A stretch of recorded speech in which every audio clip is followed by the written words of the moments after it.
Hello, everyone, and welcome to the Future Space. I'm your host, Daniel Fox. Our guest today is Dr. Kevin Stone.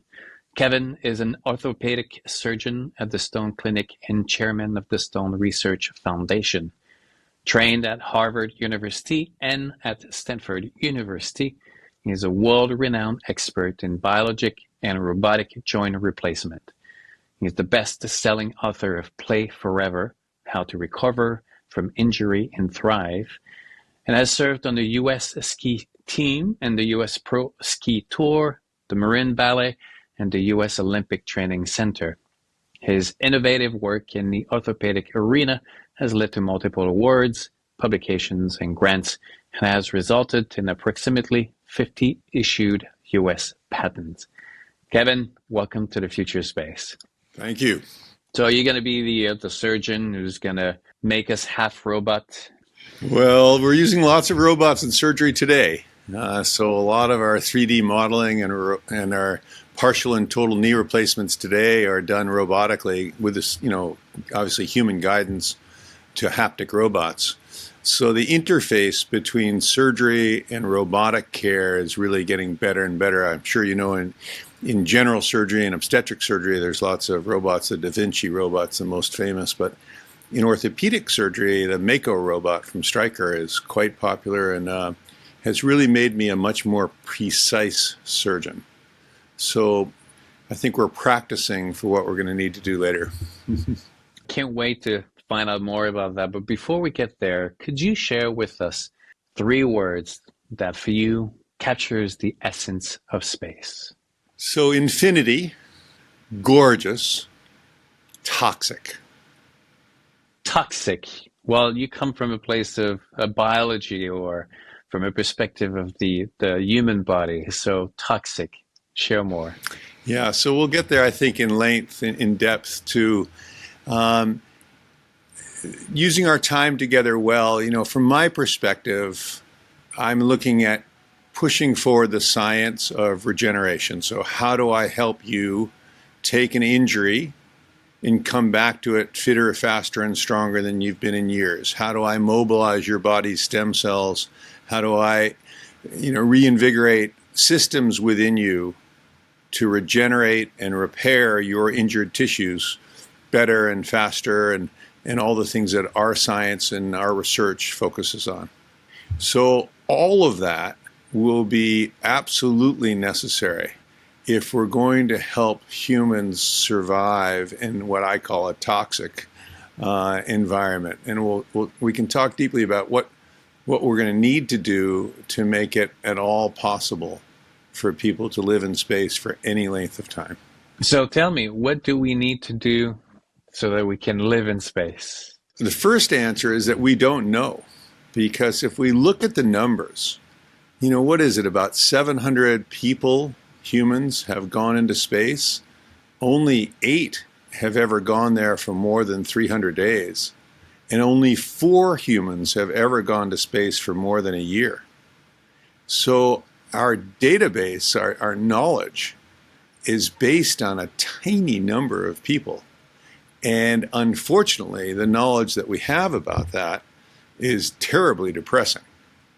So right this minute, my attitude is space is for robots, because we are not at a point right now when we can have humans travel or live in space safely for any length of time. We can do it for exploration, we can do it for repair, we can do it for all the things that we as humans are motivated by, the wonderment of exploration and the pushing forward the limits and the science, all of which I'm a huge fan of. But what's underreported and underdiscussed is the fact that space is toxic. And then we can talk about that from radiation, from gravity, from loneliness, from infertility, to microbiome changes, right down the list. And we can spend some time in each one of those and think about what do we need to do for humans, given the research that we're doing today to help you get better, faster here on Earth. How much of that needs to evolve in order to help you survive the insults of space. So are the two big aspect of that, one of it is obviously the radiation, and the other would be almost kind of categorized under gravity. Is gravity kind of like checks off a lot of the boxes of the other issues that we have, or is just one, right? From all the others that you've mentioned. Radiation is phenomenally damaging. There's just no amount of lead protection that you could possibly carry into space that would give you protection from the amount of radiation that our current astronauts are getting and that any future long-term explorers would get. So we'll talk about how do we make people less radiation sensitive, but that as a environmental threat is really dramatic, and it becomes much more dramatic when our solar system does things unexpected, like solar flares, where you take the radiation, the background radiation level that we're seeing just being in a spacecraft, and send it through the roof. So even though we can build for everyday radiation protection to a degree, we have a difficult time building for what happens in space and what happens when you live around a star. So those challenges are almost insurmountable with today's technology. Gravity is another one.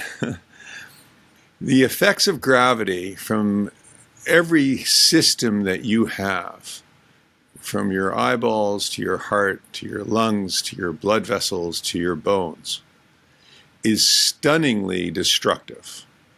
As an orthopedic surgeon, obviously I focus a lot on the muscles and tissues and bones, and we live in a calcium-based system, and bones respond very, very poorly to low gravity. They elute all that calcium, which leaves your bones and makes you so much more osteoporotic, at a 10 times level what happens on Earth. So you lose about 1% or so, 1.5% per month here in the US, or per year here. You lose about 10 times that in space.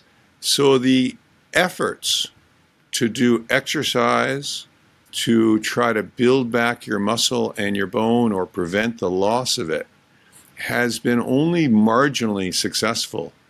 And it's only been marginally successful in our astronauts who've been in space for relatively short periods of time. 3 or 4 months, it takes them quite a long time to come back. Some of them don't come back all the way. So when you think about being in a low gravity environment for a year or 2 or 3, I mean, travel to Mars will be a 2-year experience if you get the timing right. You know, there's only a short window of 3 months in each cycle when you can travel to or from and exit those gravitational environments at the optimal distance between Earth and Mars. So if you were to miss that window, it's potentially, you know, quite a longer period of time. And so planning for humans to be in space for a multi-year experience means that we've got to really think about how do we change the physiology of the human body. So in the past, some of my friends have talked about terraforming Mars, a really funny concept where you take another planet and change its entire environmental structure. We can't even do it well here on Earth of protecting what we're damaging, but trying to change that on another planet. In a sense, that concept needs to be applied to humans. How do you, in a sense, terraform, or how do you evolve a human without evolution? Because you don't have the time and you don't have those stresses. And so we can get there as well, but clearly the current version of humanoid is not designed to spend any real time in space. So why do I go into that? Well, number one, because it motivates a lot of us to think about the science of what we're doing today and how we help people, and think through how can we possibly adjust that science to have a person or a living being survive in a much more challenging environment. There are a lot of lessons we can talk to and think through, from genetic engineering to on down the line, about what it possibly might make sense. I mean, how much of it do you think is just a question of technology? We have CRISPR opening a lot of opportunities that didn't exist before. We have robotics when it comes to surgery. We're looking into now with the addition of AI, finding new proteins that can help us. So how much of the challenges right now are just a question of technology driven? So some are, and clearly CRISPR, or the concept of modifying our own DNA in order to produce a different outcome, is a brilliant opening first step towards how do we modify this version of human to make them radiation resistant, let's say, or calcium loss resistant. So those are gigantic challenges, and CRISPR is in the very, very early stages of how do you just make a different protein. So we're a long way away from making a totally different collagen structure for a human being. But the concept of saying, look, there are animals in our current world who have a genetic pattern that gives them an advantage in certain environments. So let's look at a few of them. So a bear hibernates in the winter. So they drop their metabolism very low and can survive months on end in a very cold environment without new nutritional support. And other things do that too. You know, a number of mammals in the ocean will close one eye and really essentially shut down one half of their brain in order to be able to sleep at night in an ocean and yet stay safe. So wonderful modifications in the living beings on Earth right now that we essentially would need to figure out how do we identify the genetic patterns within those animals or in fish and think through, are there similar models in humans that we could invigorate or create to permit a human essentially to hibernate? Now, this is not a new concept. We can all think back to every science fiction story we ever watched and read over time, and you saw people humans essentially enclosed in some type of coffin that they then awoke from or reawakened from years later.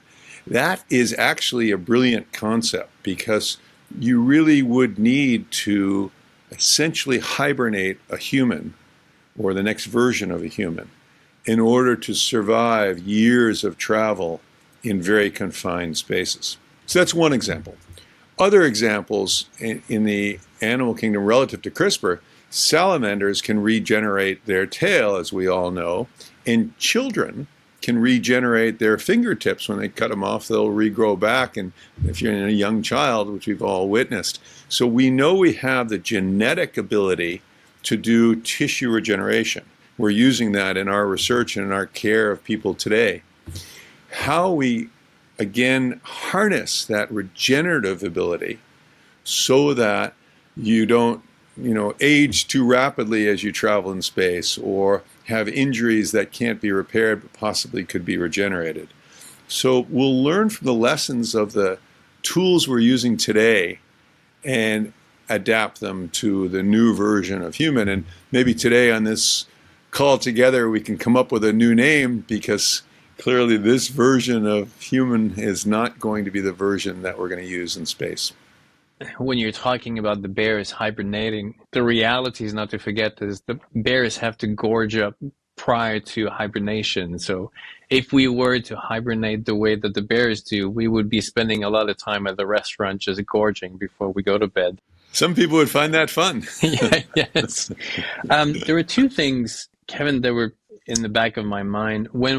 For so long, we thought of the body existing in a vacuum, right? All these things exist and that's what it is. And now we're discovering that the body is basically just this organism of reciprocity with our environment. Everything exists because there's something else that is connected to, right? Our senses exist because there are things to sense. If that stimuli goes away, then all the resources go to somewhere else. As we go to space, right, the stimuli or the environment will change and the body will change, and then we'll see unforeseen outcomes because the body is always compromising with what it needs to achieve. The human species has evolved prioritizing the brain, but it has come at the expense of other things that certain animals don't have because, you know, that's their niche. How do you see, like, as we go to space, these realities affecting, right, the compromises that we're going to have to do? And like, even if we add certain benefits, whether it's hibernation or whether it's, you know, resistance to radiation, what are the compromises or what are we going to have to give to get these benefits? So unfortunately, I'm going to sound a little bit negative here, and I don't want to be so negative on that because I'm a huge fan of space exploration and exploration on Earth as well. But right now, as you point to the sensory changes, they're all terrible. The astronauts all lose their sense of taste and smell. Their vision is significantly degraded. Their cognitive ability on all the testing is degraded, not all of which comes back fully. And so our adaptations in short windows of time to the stresses of space are all terrible. We're just simply not equipped to evolve that rapidly. And so here's where, coming back to how do we change humans when we don't have the luxury of time of evolution on our side. So we're going to put humans in a dramatically difficult, as I said, toxic environment and ask them to adapt very rapidly. So the adaptations have to come before they go to space. There simply won't be time. And the social adaptations are an enormous part of it that we haven't discussed yet. But put anybody in solitary confinement and they're damaged forever, which is why it's such a cruel punishment. Space will involve extremely few people for long periods of time, and the social adaptation to that kind of stress is one that we're really not well equipped for. And the inability to go home, the inability to simply change your mind or go in a different direction will be lost. The lack of real-time social communication, whether with family at home or the few people around, these are adaptations that we could develop skills around now, potentially here on Earth. And an experiment just concluded where 4 people were in a space dome-like environment for a year, and there'll be a number of lessons that come out of that experiment. But that was a wonderful experiment here on Earth without the stresses of radiation and gravity, and with the knowledge that it ended in 360 days. So the adaptations that you refer to are necessary, but need to be made before you go. What do you see the role of low orbit, either tissue manufacturing, or recently I was reading about the actor from Marvel, Jeremy, who got run over by a snowcat. And in the list of exercises, or in this therapy, right, to bring himself back, one of them was zero gravity therapy. So automatically I thought about, wow, there's a future where if you get into an accident, you'll go to low orbit, do physical therapy so it's less hard on the joints, maybe for a short period of time. You get some graft from tissues that have been able to be printed or manufactured in an environment that allows that, and then come back to Earth. Do you see that future ahead, or? That future's here today. One of our patients had a cartilage graft to their knee, which we did for them on a technique that we developed here called articular cartilage-based grafting. And he healed so well that he went to space recently. Chris Bosshuizen, a wonderful guy and great leader in the development of multiple low-orbit spacecraft. So he's an example of later on healed, able to go, no deficit from going. The concept of going in order to accelerate healing, we can't get insurance to cover patients to go to regular physical therapy here, and patients often will come once or twice and not go again in many environments. We live in a very different luxury here in San Francisco, where our patients can see our rehab team immediately before and after surgery and every day, so we can train them and see what works and what doesn't work. In terms of using either hyperbaric oxygen, which those exist here and are available to us, or low gravity to stimulate tissue recovery, we really don't know any data about it yet. The hyperbaric chambers do work in severe wound care, but are extremely expensive and impractical for many people to access. Low gravity is a wonderful opportunity in tissue engineering, meaning we can send experiments to space where we can stimulate the cells to do things in a low gravity environment that they don't do in a normal environment. So we'll learn a lot from that, as is that a pathway towards later on tissue repair for people who are trying to live in space for longer periods of time. One of the problems there, though, of course, is that surgery in space or on another planet is going to be a massive challenge, not just for the surgical team, but for the things we rely on, which are the entire microbiome of your body to permit you to heal and do well. And those are such unique environments. And let me give an example. In some patients, I could almost spit in their wound and they would not develop an infection. Their whole microbiome, their whole immunologic system is so well developed, they'll take that foreign bacteria, they'll kill it and never bat an eyelash. In another person, just a single organism of bacteria falls into a wound and they develop a raging infection. So there's a wide variation in how humans respond.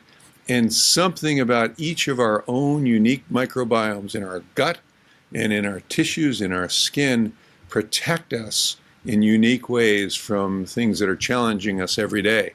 In space, that microbiome doesn't exist. The radiation kills off everything that's not radiation resistant. So that's one part of it. The second part of it is that there are, though, radiation resistant organisms. And the question is, can we study those and take advantage of what it is in those organisms and think about how we might work with a human genetic pattern to create more radiation resistance to the different tissues? Though, even if we do them in tissues, we still have that big microbiome problem. Incredible. What is today, when you look back, technology that you never even wished that you would have the opportunity of dealing with, and now you guys are leading and using that technology for surgery? Well, we'll go into both tissues and robotics. So on the tissues side, when I first started, and I'll give a simple example. My mentor looked at me running one day and said, you've got bow legs, you've lost part of your meniscus tissue, that shock absorber in your knee, you're going to get arthritis. And if you could figure out how to replace that meniscus, you'd make a big contribution to orthopedics. And so that started off my research career. And in fact, we designed two ways of doing it. One was a collagen scaffold for regrowing the meniscus, and a second was the use of allograft or donor meniscus tissue, which I now do every day here in our clinic and in an operating room in San Francisco, where I put meniscus tissue back into people's knees. And so that whole field of, hey, you've lost a critical tissue, we have the skills and ability now to put those tissues back in and help you return to sports and hopefully not develop arthritis, or if you have arthritis, treat the arthritis with regenerative techniques. So that side, that toolbox that I now have, we just didn't have when I first started. The second big area was in robotics. So I thought I was a pretty good surgeon when I would put back in partial knee replacements and total knee replacements. But it turns out that once robotics came along, and I bought the first outpatient surgical robot in the United States about 17 years ago now, I realized as soon as I did that I was nowhere near as precise as I thought I was. And with robotics, I could be so much more precise that I could put implants into people's knees that their bones would grow into because it fit so perfectly. And I could get rid of the bone cement that we used to use to fit total knees into patients' knee joints. And by getting rid of the cement, I could permit my patients to go back to full sports and running and climbing and skiing, where in the past people would tell people, hey, you've had a total knee, go home and rest your knee, try to protect it.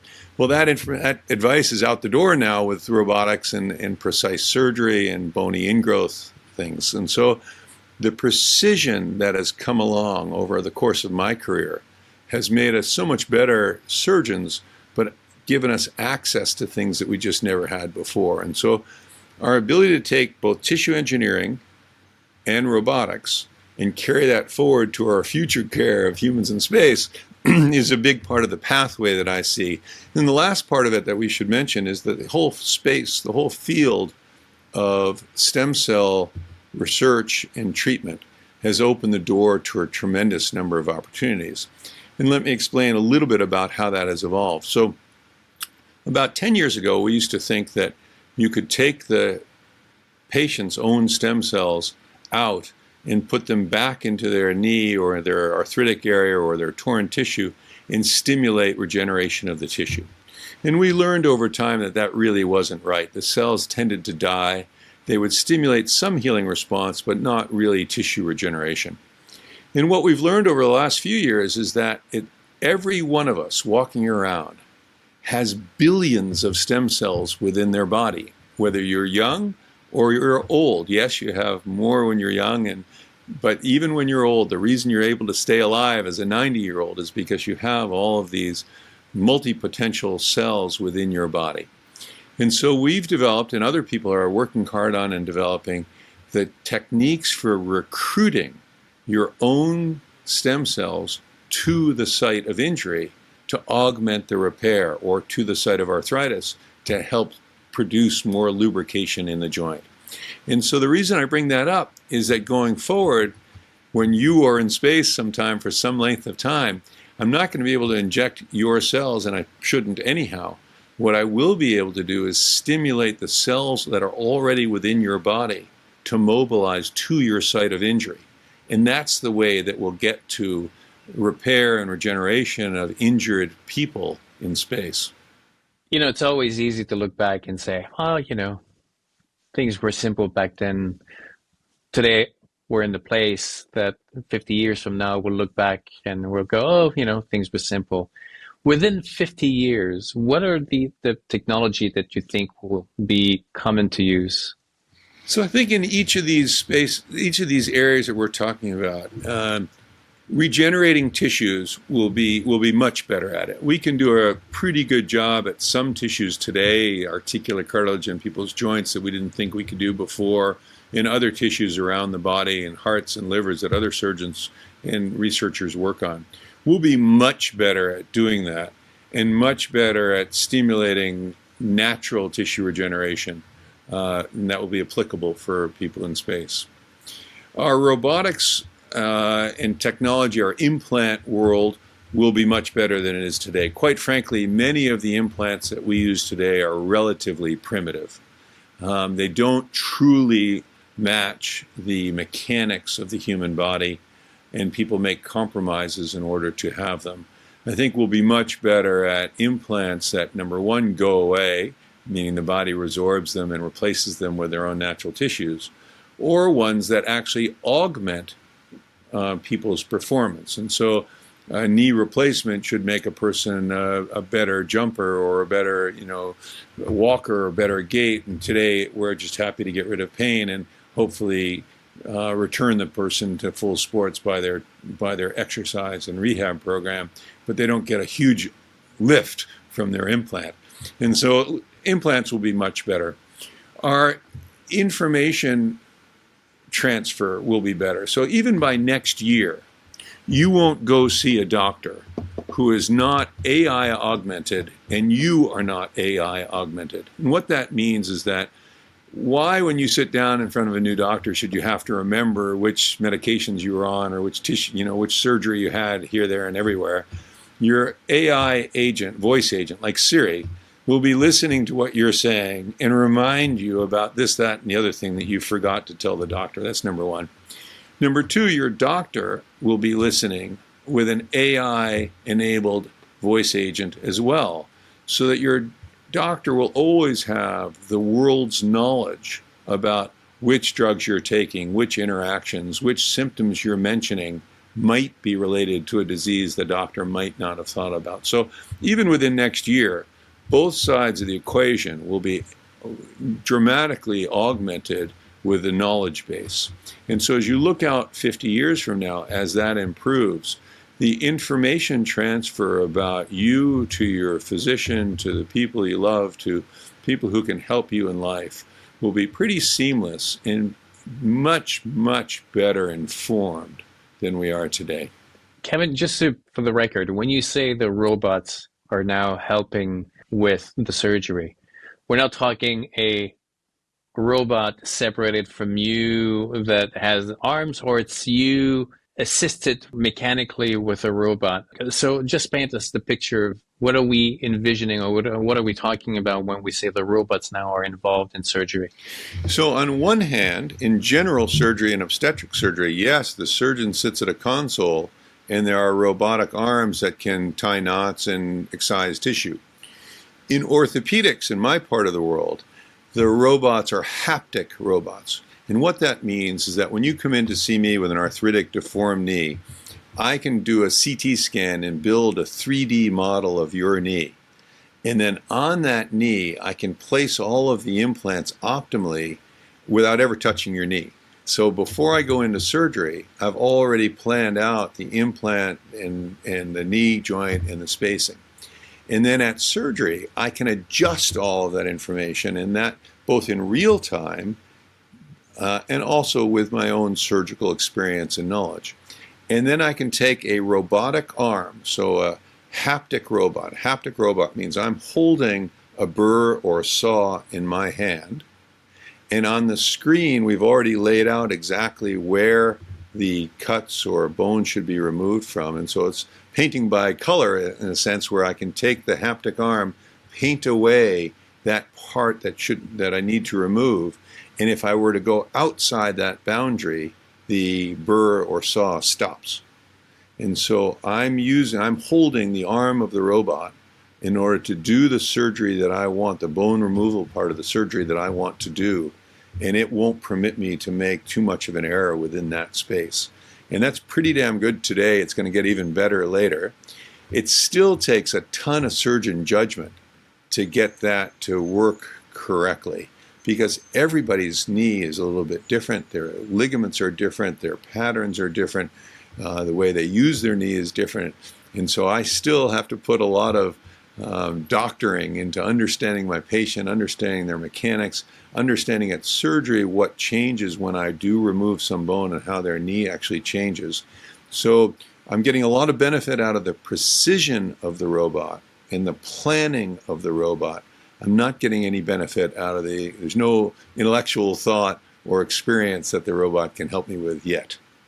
I can only imagine how Leonardo da Vinci would think of a world now where you can scan the human body and look at it in a 3D model and plan a surgery. I mean, back in his days where everything had to be opened and just experimented on, the world has radically changed. It's incredible. But there's a good example in space of this where there are limits. So when the Hubble telescope needed to be repaired, there was no way that a robot today could make the micro adjustments to the mirrors that needed to be done to correct that telescope. And so it took a brave, wonderful astronaut, Jeff, who I met last 2 weekends ago at the Renaissance, to go actually up there, make those adjustments, fix the Hubble telescope, and come back. So that took human ingenuity, human skills, human interference in order to make that project work. And I suspect that there's always going to be limits of what robotics and what AI can do. There's something wonderful about humans in their ingenuity and their ability to problem solve on the fly, their ability to change plans when the environment changes, the issues change. These are skills humans have that robots just won't have, no matter how good we make them. And so part of what I love about orthopedics is my ability to visualize the future and design pathways to get there. And again, as I said, so much of what we do today sounds great, but is really kind of primitive, and we could make everything I touch, I think about how can I make better? How can I do that procedure better? How can I refine it to be a little bit more elegant, a little bit more effective, a little bit more customized to that individual patient? And I think that level of attention to detail, but also care and desire to keep improving is something that will always be human, and that we need to not lose as we think about making better humans to survive in space.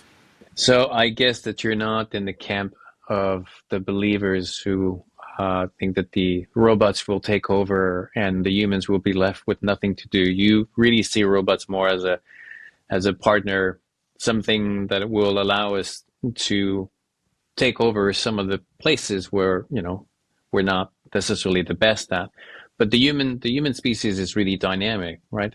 We evolve with their technology, and then whatever they give us, we focus on something else. So you're not a doom and gloom about the future. Oh no, I'm ecstatic about it. I mean, robots augment what I do, and they help make me a better surgeon. They help me do things better. They free up some time for me to think about how to make other things better. And all of technology throughout time has permitted the human race to excel and to expand. And the beauty for space is that robots are radiation, gravity resistant. And so as we evolve, as we figure out how to move things around, we will use robots much more extensively. Space is for robots right now with a little human guidance and human ingenuity. Kevin, just before we go to your 3 words of wisdom, so we've kind of covered the biological human story of space, right? And then there's the science, there's the technology, and the politics of space. But if we go like a little bit deeper and meta, what do you think is the human story of space? It's about wonder. It's about exploration. It's about repair, because we realize that we need to repair our own environment, and we'll need to do that anywhere we go. So I think the keys the inspiration that I take from everything around space and everything that we've ever done in space is, just the phenomenal opportunity to push forward the science of what we know and what we can do. And so to the degree I can learn from what happens in space and use it for my care of patients, or for my, pushing myself forward as an athlete and as a surgeon, I benefit from that phenomenal opportunity that sits there. Do you think that there's going to be skiing in space, or what kind of sport do you anticipate in space? There's going to be a lot of sport in space, because humans don't do well without sport. And as you already saw, the effort to hit a golf ball, it's only the beginning, and there will be quite a bit more. Think about how you make yourself happy, how you make yourself fit, how you adapt to challenges and depressions and setbacks and all the things that we deal with here. Sport is the tool that so many of us use, and we'll watch the epitome of that in Paris over the next few weeks.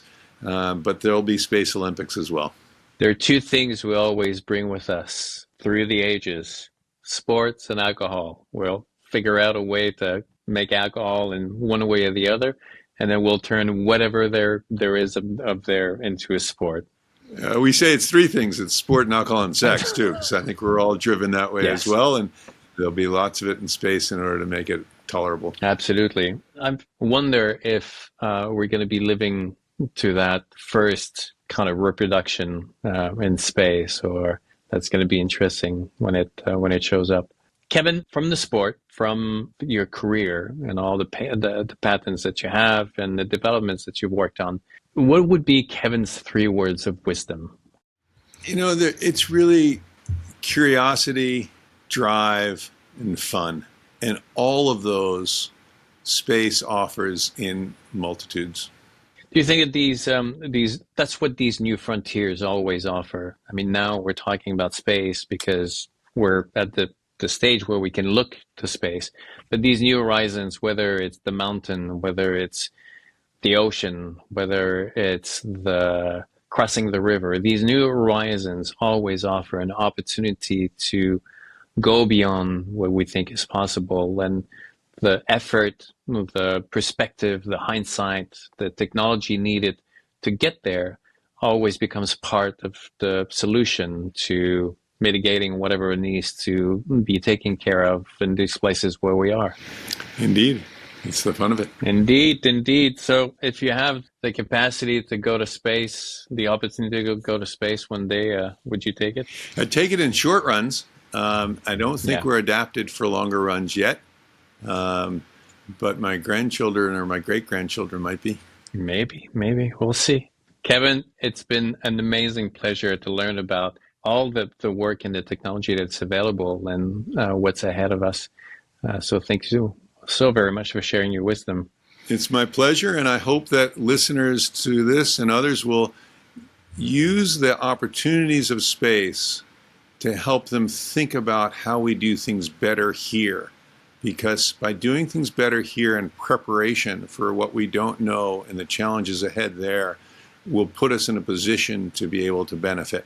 And if we don't think about how we modify ourselves here and how we change the things we do here, we really won't be prepared to address these massive challenges that we see in space. And so that's my message. There's cool science to be done right here, right now. And that we can make ourselves better. We can do better in medicine. We can do better in surgery. We can do better in helping people adapt to environments. One quick question: your robots, do they have names or? I don't name them, but they're ornery. And from a medical aspect, are you when you watch Hollywood movies, are you able to put your analytic brain aside and be able to take the science fiction just for what it is, or you look at it, it's like, no, that would not be possible? No, the fun of it is that it promotes thoughts. For instance, as we talked about hibernation, way back when as a kid, you saw people in those cocoons and you said, God, that could be possible. That could be me. How do I do that? And you go look at other things that are in cocoons and you think, is that what a moth is doing? Is that what other things are doing? Are they resting and waiting to pop out? Is that how a caterpillar works? So I think the fun of science fiction and the fun that I have when I watch it is I think through, okay, how do we get there?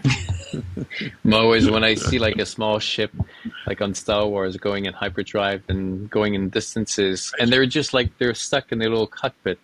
I'm like, wait a second. So they're not moving, they're not going to the bathroom, and it's just in this little thing. There has to be something different.